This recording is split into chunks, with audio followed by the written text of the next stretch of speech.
possible outcomes for the universe depending on how dense the universe is with matter. Right, and a phone booth, everyone, is a box that used to hold public telephones that you would step into to make a call. Yeah, what's a good movie you can go watch to see? There's one called Phone Booth. Oh yeah, I said a good movie though. Oh, right. Superman Yes. changes his clothes in a phone booth. There you go. Go watch the original Christopher Reeve Superman. Right, or imagine if you were laying dead in a casket and someone sat you up and you're on your cell phone. But you were only 3 hydrogen atoms. And your cell phone is connected to a machine by a cord. Right, exactly. All right, so where are we? We're talking about the critical density of the universe. Right, so there are a few different outcomes here that they've come up with. Right. As far as where we're headed.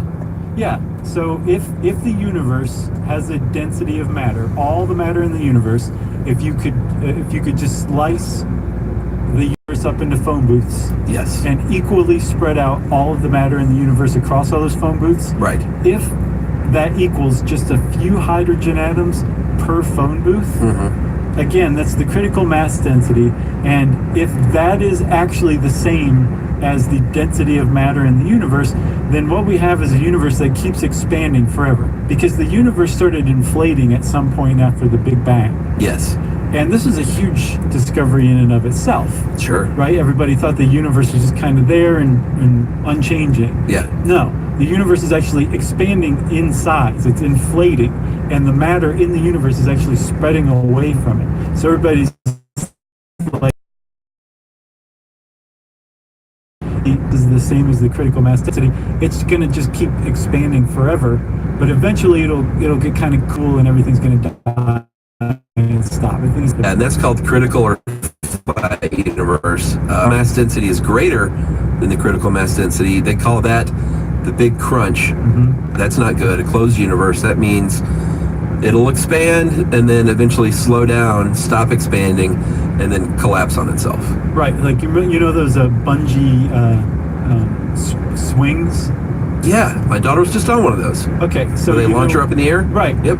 Well, she went that way, and then she came back this way. She did. So when you come back this way, when she came back this way, it was because the universe is closed, and the gravity, because of the mass, was greater than they overcame it and brought it back together in what was called the Big Crunch, which I'm assuming she did not undergo. I tried to explain that to her, and all she said was, again. I don't blame her. And then finally, we have another outcome. If actual mass density is less than critical mass density, then we keep expanding, but there's no change in the rate of expansion.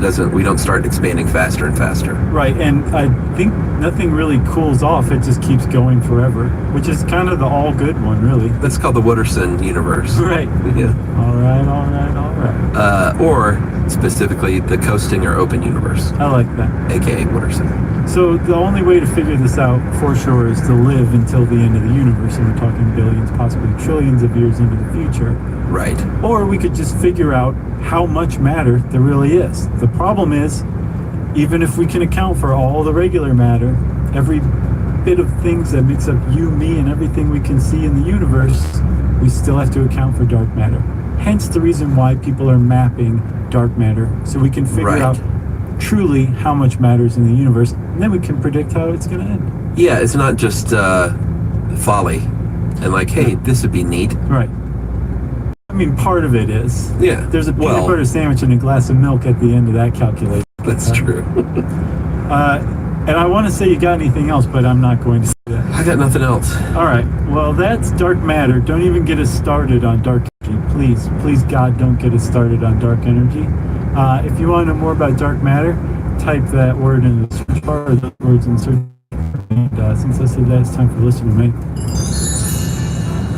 I'm going to call this something on game shows. Hey guys, I always wondered what it was like to have a moment where they say, I have to write in this elite show day. This is the big thing.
Berlin, and that's where Bonhoeffer grew up. His father had been appointed Professor of Psychiatry in Berlin, which was the most prestigious chair in the country, and also ran